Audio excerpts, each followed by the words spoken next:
¿Qué tal amigos? Sean bienvenidos a una nueva entrega de su programa Enfoques Jurídicos. En esta oportunidad vamos a tener la grata presencia del licenciado Omar Victoria, abogado experto en Derecho Financiero y Gobierno Corporativo, socio de la firma LMB Advisors y Plexo, con quien vamos a abordar el tema de la nueva ley del mercado de valores. No se vayan, que regresamos en breve.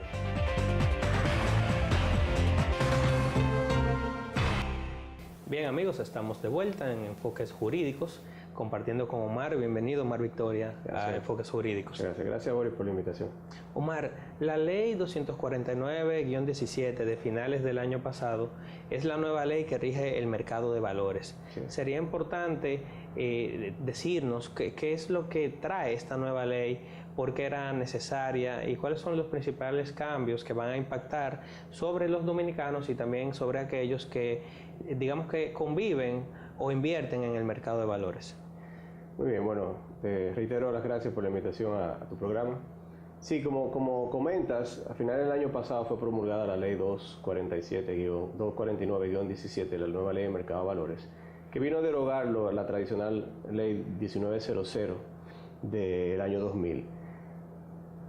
Hay que ponernos en contexto, en los años, a principios de la década pasada, se aprobaron un sinnúmero de reformas en el mercado financiero, como la ley monetaria, la ley de seguros, la ley de pensiones, la ley y esta ley de mercado de valores, que creó todo un marco diferente, un nuevo marco en materia de mercado financiero. Sin embargo, el propio desarrollo de los mercados, la propia evolución de las empresas y del sistema y de los mercados internacionales creó la presión sobre ya, digamos, una modernización para el desarrollo del mercado. Y luego de un proceso de consenso y de discusión sobre las normativas, que duraron varios años, a final del año pasado finalmente se promulgó la nueva ley. Esta ley viene evidentemente a modificar lo que ha sido o ajustar, a actualizar lo que ha sido la regulación en el mercado de valores, que como sabemos es el mercado que rige la oferta pública de valores, o sea, esa capacidad que tienen las empresas de apelar al ahorro público, al ahorro de terceros a través de instrumentos ya sea de deuda o de capital. Con esta nueva legislación, digamos, el país se pone, digamos, ajusta su normativa a estándares internacionales más actualizados para el fomento del desarrollo de ese mercado, que junto con el mercado bancario son, digamos, las dos caras de la moneda más importantes del mercado financiero desde el punto de vista de la canalización de ahorro de terceros hacia la inversión. Hemos escuchado, Omar, que esta ley también introduce ciertas modificaciones a la ley monetaria y financiera. Y se ha comentado también esto a propósito del denominado secreto bancario. ¿Cuáles son las nuevas disposiciones que rigen en torno a lo que es la ley monetaria y financiera, fruto de esta ley del mercado de valores? Sí, interesante punto. Esta ley, como dice en un punto muy particular, el artículo 362, modificó el artículo 56b, nuestro tradicional artículo sobre el secreto bancario, y rigiéndolo ahora con un nuevo título llamado de obligaciones de confidencialidad. En el fondo, como sabemos, en la medida que los mercados han desarrollado, lo que se ha ido modificando o lo que se ha ido tratando desde el punto de vista regulatorio, es esa forma en que se administra o que se trata, vale la redundancia, el manejo de información de terceros en el mercado. Por todos los acuerdos vinculados, por ejemplo, a fiscalidad, normativa sobre lavado, la normativa o la regla sobre el secreto bancario fue tocada puntualmente en la nueva legislación, modificando un poquito las reglas de acceso y la información que abarcaba a ese secreto bancario. La noción de secreto bancario no es, a veces parece que tiene cierta connotación de un lado u otro, y no es así. Simplemente lo que tienen los países son grados de confidencialidad en la información. Y toda la información financiera y bancaria sobre las personas es información protegida como dato confidencial, dato personal, y por tanto protegido por la intimidad. Pero lo que hace la nueva regla es que establece reglas de acceso diferentes, precisamente más vinculada para ese acceso que se necesita por temas, por ejemplo, de prevención de lavado de activos. Es decir, que no es que ya cualquier persona puede tener acceso, sino que es un número limitado de instituciones públicas y que debe ser también dentro del marco de algún tipo de procedimiento. Así es. De hecho, de las cosas principales que hace la modificación es incluir quienes pueden acceder a esa vía. Todas son instituciones reguladoras o públicas por alguna función o competencia que tienen. En este caso, por ejemplo, se agregó expresamente la la UAF, que es la Unidad de Análisis Financieros en materia de prevención de lavado, pero sobre todo, como bien explica, tiene que seguir un proceso, y yo creo que el punto más importante, que no solamente se deriva de esa modificación, sino de la jurisprudencia y la tendencia a nivel, digamos, internacional en materia de secretos financieros o de información financiera protegida, es que siempre ese acceso tiene que estar fundamentado en un vínculo o una relación con la competencia o con la función que tiene ese regulador, que al fin y al cabo es un contrapeso para que ese acceso no sea un acceso ilimitado y sin ninguna restricción, sino que al final del día también hay una protección sobre ese dato personal del titular, que el titular al final del día somos todos, ¿verdad? Claro, muy bien. ¿Cuáles novedades trae la ley en cuanto a los emisores de ofertas de valores? Interesante. Comenzamos al principio que al fin y al cabo lo que hace el mercado de valores, o sea, lo que regula el mercado de valores es esa capacidad que tienen empresas de apelar a fondos a través de inversión de manera pública, fondos de terceros. Y básicamente, resumiéndolo, poniéndolo, digamos, bien resumido, generalmente hay dos grandes segmentos en los cuales una empresa puede apelar a través del mercado de valores de oferta pública. Es emitiendo deuda al sistema, o emitiendo capital, acciones, capital variable. Y ahí vemos, digamos, los dos grandes renglones principales. Hay otra forma de financiamiento y otros productos, pero digamos, en mercados todavía así básicos, tenemos esos dos grandes segmentos. Las deudas vienen siendo, por ejemplo, los bonos. Por ejemplo, que la categorización está muy vinculada, por ejemplo, a duración de la emisión, etcétera. Pero en el fondo básicamente tenemos la capacidad de tú emitir deuda y tener por tanto acreedores, o emitir parte de tu capital o nuevo capital y tener entonces accionistas contigo. Claro. Esos dos elementos evidentemente hacen que el efecto que tiene el mercado es que las empresas, si emiten capital, digamos, hacen lo que se llama democratizar el capital, la propiedad, porque tenemos capital accionario más disperso, más amplio, y si desde el punto de vista de deuda te da la capacidad de usar otro mecanismo, otra vía del mercado para acceder a ese financiamiento. Con la nueva ley, interesante, hay ciertos incentivos que buscan que ese proceso sea más común, que el mercado pueda tener más profundidad en el sentido que pueda tener, digamos, reglas más específicas o, digamos, más flexibles para ajustarse a que las empresas dominicanas puedan ser emisores de valores de oferta pública. Una de ellas es, y creo que es la más interesante desde el punto de vista de lo que jurídico que tradicionalmente comentamos, es el que permite que las sociedades de responsabilidad limitadas, a diferencia de lo que ya hacía previamente la ley de sociedades, puedan ser emisores de deuda, en este caso, no de capital, porque capital evidentemente necesitamos la figura de una sociedad anónima por las características que tiene, pero de deuda. Lo que quiere decir que en el caso dominicano, la inmensa mayoría de los tipos societarios son SRL y que quizás sin tener que vivir una transformación, puedan utilizar el mercado de valores para también financiar parte de sus actividades habituales. Claro, porque lo que subyace detrás de esto es, digamos, que la apertura de nuevas fuentes de financiamiento a través de la oferta pública de valores. Así es. Una empresa que necesita una inyección de capital, para ponerlo, digamos, que en términos más llanos, puede o ir, digamos, que a la vía tradicional de financiamiento, un préstamo, o ir a la nueva vía, o digamos que la más reciente, la instaurada, digamos que con mayor novedad en nuestro sistema jurídico, que vendría siendo, digamos, ya el mercado de valores, como bien dices, a través de la oferta, inicialmente de la emisión de deuda, ¿no? Así es. Entonces, me parece muy interesante esa modificación porque incluso tiene un impacto positivo en términos fiscales y en términos financieros, el hecho de permitir que las SRL, que son las sociedades de responsabilidad limitada, tengan entonces la posibilidad de emitir también o de participar también como emisores, porque las sociedades anónimas, las SA, tienen que tener, incluso para su constitución, un capital mínimo de 30 millones de pesos.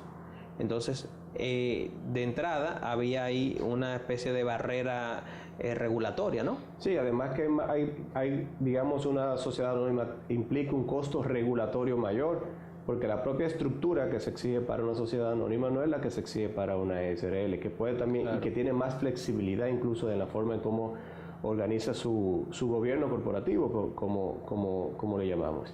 Y además, del punto de vista financiero, mientras una empresa o cualquier persona tenga más opciones de financiamiento, quiere decir que eso puede abaratar los costos del financiamiento porque tienes opciones para acudir.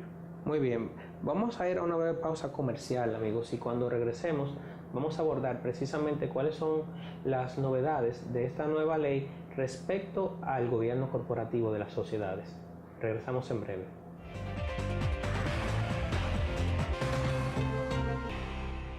Bien, amigos, estamos de vuelta en su programa Enfoques Jurídicos, compartiendo con el licenciado Omar Victoria, con el cual conversamos acerca de la nueva ley del mercado de valores. Omar, en el segmento anterior nos quedamos con la inquietud de determinar o digamos que aclarar para la ciudadanía sobre cuáles son las novedades que trae la ley que rige el mercado de valores, la nueva ley 249-17 de finales del año pasado, respecto a lo que es el sistema de gobierno corporativo.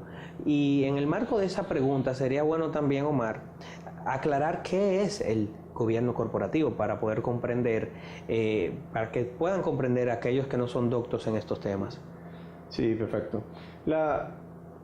Y bueno, qué bueno que me pregunta que quizá hagamos la introducción sobre el gobierno corporativo, que es un concepto relativamente moderno y muy vinculado a la gestión empresarial, digamos, de estos tiempos. Cuando hablamos de gobierno corporativo, hablamos realmente de esa forma de gestión integral de la empresa, desde el punto de vista de la administración de riesgos, si se quiere. En pocas palabras, una empresa se gestiona desde el punto de vista interno y se relaciona hacia el exterior con diferentes, lo que le llamamos stakeholders, es decir, con partes que son interesadas en ese desempeño de la persona jurídica, que si bien es una ficción, la persona jurídica hoy en día es uno de los docentes más importantes en el sistema económico. Las empresas, para llamarle de manera simple. ¿Qué pasa? Que tradicionalmente pensábamos que las empresas le decíamos que eran amorales, que no tenían sentimientos, que no tenían impacto hacia lo social, y sin embargo ya 2 o 3 décadas atrás todo el concepto de stakeholder, o sea de partes que se ven impactadas por el funcionamiento de las empresas, ha sido, digamos, ya establecido de manera indiscutible.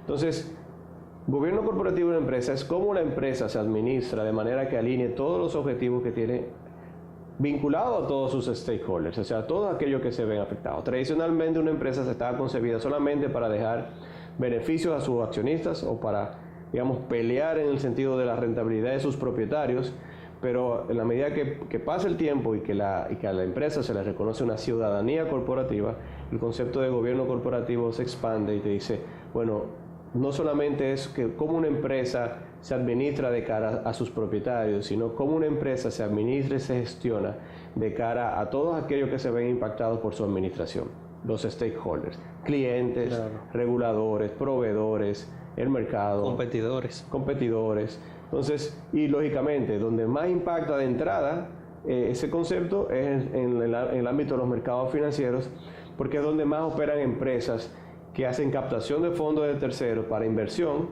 y para otorgamientos de crédito, y por tanto tienen más stakeholders, es decir, tienen más implicación social, económica de su operatividad en el sistema económico y financiero. ¿Y cómo influye el ordenamiento jurídico y en particular la nueva ley sobre el mercado de valores en esa estructura de gobierno corporativo que a priori parecería que es algo de manejo interno? Sí, interesante. Desde que se comenzó a hablar de gobierno corporativo, se hablaba mucho de la autorregulación, porque evidentemente eran mejores prácticas de cómo mejorar la gestión, pero no necesariamente de cómo la legislación te obligaba a tu autoestablecerlo. Sin embargo, con el paso de los tiempos también, a la medida que se reconoce la importancia, la legislación ha ido, lo que nosotros decimos, ha pasado del soft al hard law, es decir, de reglas o recomendaciones no vinculantes a reglas vinculantes establecidas por leyes o por reglamentaciones, donde se incentiva a la empresa a alinear sus criterios de funcionamiento, protegiendo esas diferentes partes involucradas o vinculadas a la empresa. En el punto de vista del mercado financiero, en este caso el mercado de valores, lo que trata es Bueno, las empresas que tienen ese alto impacto en su funcionamiento, pensemos a alguien que emite deuda o emite capital, o alguien que interviene o intermedia en la compra y ventas de valores de oferta pública, tiene un impacto mayor porque tiene muchos stakeholders, o sea, tiene muchos segmentos del sistema económico que dependen o se vinculan de ese funcionamiento, y por eso esas reglas suben y se inculcan como reglas obligatorias o mejores prácticas a cumplir, porque lo que ha dado la data es que en la medida que la administración interna es mejor y es más robusta, la estabilidad y la permanencia y la sostenibilidad de las empresas es mejor también, es mayor. ¿Y cómo se relaciona, Omar, la nueva ley del mercado de valores, la ley 249-17, con la ley 155-17 sobre el sistema de prevención y detección del lavado de activos? ¿Cómo existe o cómo se manifiesta esa interrelación normativa de cara al sistema de gobierno corporativo que, como bien has dicho, es más robusto en el sector del mercado financiero? Sí, es muy interesante, sobre todo porque la ley 155, la ley de lavado de activos, una ley que por su carácter reciente y también por el objetivo y el impacto que tiene en el desarrollo de los negocios, es sumamente importante, una de las reformas al sistema, digamos, económico y empresarial más importante de los últimos años. Yo dividiría tu respuesta para responderte en dos partes. Yo creo que la primera parte de la ley sobre lavado de activos es una ley que hay que considerarla transversal al sistema, es decir, no una ley que tiene que ver con un segmento del mercado, con una parte del mercado, es una ley que tiene que ver con la forma en cómo operamos en el sistema económico en sentido integral. Evidentemente, tiene diferentes cargas. Por eso sabemos que, por ejemplo, los sujetos obligados de la ley, que son financieros y no financieros, soportan un peso distinto porque son, digamos, esos agentes de irradiación, de buena práctica y de control o de asistencia en el control en el proceso de prevención. En los mercados financieros, la ley 155 no es, digamos, la ley que trae de entrada reglas nuevas, porque los mercados financieros ya tenían un buen tiempo de desarrollo reglamentario o regulatorio al respecto. Y en el mercado de valores lo que hace al fin y al cabo es un poco ya alinear tanto ley 249 y 155 para seguir con el tema del tratamiento de la prevención del lavado. Desde el punto de vista del gobierno corporativo, que es el otro lado de tu pregunta, que me parece muy interesante, yo diría que lo más importante es que el tema de prevención del lavado es un tema de administración de riesgos. No un tema solamente de ver algunos aspectos de reportería o de control de operaciones. Yo lo veo más integral. Las empresas realmente tienen que administrar riesgos. Y el riesgo regulatorio, que es el riesgo, esa exposición al cumplimiento regulatorio que tiene todo tipo de empresa, no importa lo que sea, la expone en materia de lavado de activos. Por tanto, lo obliga también a administrar ese riesgo. Y ese riesgo se administra con controles y verificando la situación como sujeto obligado que cada quien asume, las obligaciones que tiene con el sistema y volvamos el criterio administración en base a riesgo, es decir, cada empresa lo que tiene que mitigar los riesgos a que se expone por su forma de operar, por su mercado de operación y aplicar la normativa sobre la ley 155. Por tanto, nosotros siempre asumimos que es parte del buen gobierno, es parte de cómo yo alineo eso que hago internamente con mi relación hacia el mercado en sentido integral. ¿Cómo influye digamos que todo este sistema regulatorio y este sistema de gobierno corporativo, cómo influye el incumplimiento del mismo? ¿Cuáles han sido las experiencias que se han visto quizás a nivel local o internacional de sectores que han obviado estas recomendaciones de buen gobierno? Porque escucha, digamos, que un televidente joven y quizás no entiende por qué hay tanto énfasis en prevenir riesgos, cuáles son las consecuencias que se han visto y cómo podría, digamos, que entonces, por qué podría entonces saludar o ver o dar el visto bueno, digamos, que un potencial inversionista o un potencial cliente de algún puesto de bolsa, cuando entonces al momento de solicitar un servicio o de solicitar su inscripción como cliente, le hacen entonces una serie de preguntas. Porque es importante que se hagan esas preguntas. ¿Cuáles son las consecuencias de no hacerlo?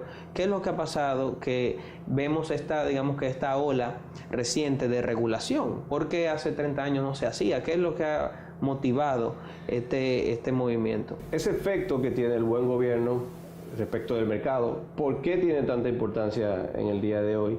Y luego también un poquito la relación de por qué también tiene relevancia, como con quién nos vinculamos desde el punto de vista empresarial, y por qué tiene relevancia todo el tema de debida diligencia de clientes, de proveedores y de terceros. Desde el primer punto de vista, yo creo que lo que ha demostrado uno le llama mucho la parte empírica, es que gran parte de las crisis corporativas, que son referencia en todo el mundo, siempre se marcaron como que tuvieron un elemento importante de mal gobierno empresarial, es decir, donde digamos los desincentivos o las reglas no alineadas al objetivo final de la empresa o al objetivo general del mercado crearon situaciones de mala gobernabilidad que ayudaron al descalabro de las empresas o a la realización de prácticas fraudulentas, etcétera, etcétera. Y lo que ha hecho el mundo en los últimos 20 años es evidentemente reconocer esa situación y aumentar, digamos, si se quiere, de alguna manera la presión o la mirada sobre la mejoría de la administración interna de la empresa. Y sin duda en el mundo ha pasado, se ha mejorado bastante, y los datos también que dan los mercados es que los inversionistas cada vez están más dispuestos a invertir en empresas con mejor gobierno. Pasa mucho, por ejemplo, incluso con las empresas familiares, que es un concepto tradicional que tiene un modelo de gobernabilidad particular, pero que también ha mejorado la profundidad del sistema de gobernabilidad corporativa, porque es, digamos, tomando de la mano la información del mercado, te dice que al final del día hay una administración más robusta, más sostenible y, digamos, más integral desde el punto de vista de todos los riesgos. Las empresas hoy en día también asumen muchos riesgos, porque tú mencionabas el riesgo regulatorio, y quiere decir que cada vez están más expuestas a regulaciones, incluye a riesgos como riesgo reputacional, que son riesgos de mercado que existen, o sea, riesgos vinculados al funcionamiento del mercado, que en esta sociedad cada vez son más latentes. Y por el otro lado, como comentabas, también importa la relación con terceros. Lo que busca la normativa sobre lavado, por ejemplo, prevención de lavado activo en este caso, y de la buena gobernabilidad también, es que lo que yo hago importa para el mercado, que no solamente estamos para generar, digamos, el negocio en sí, sino también para generar buena irradiación de gobierno con aquellos que yo me vinculo. Todo ese tema de debida diligencia, de ahí parte de que yo no solamente haga el negocio, sino que con quien lo haga sea una fuente de irradiación de buena práctica en el mercado. Claro, porque incluso el no hacerlo podría conllevar a situaciones de procedimientos sancionadores, tanto penales como administrativos, y eso incluso puede mermar lo que es la confianza en la cual se sostiene el mercado financiero, precisamente. Así es, hay una relación muy estrecha entre, como dicen por ahí, usted no solamente debe hacerlo, sino hacerlo bien. Exacto. Y bien quiere decir hacerlo cumpliendo la normativa, y cumplir la normativa también quiere decir no permitir que las prácticas criminales sean, digamos, legalizadas a través de uno, o llevadas al mercado limpio, correcto, a través de los agentes que funcionamos en el mismo. Y ahí hay un núcleo esencial de esa responsabilidad. Claro, muy bien. Omar, hemos llegado al final de Enfoques Jurídicos. Muchísimas gracias. No, gracias a ti por la invitación. Siempre bien, amigos. Hasta una próxima entrega de Enfoques Jurídicos.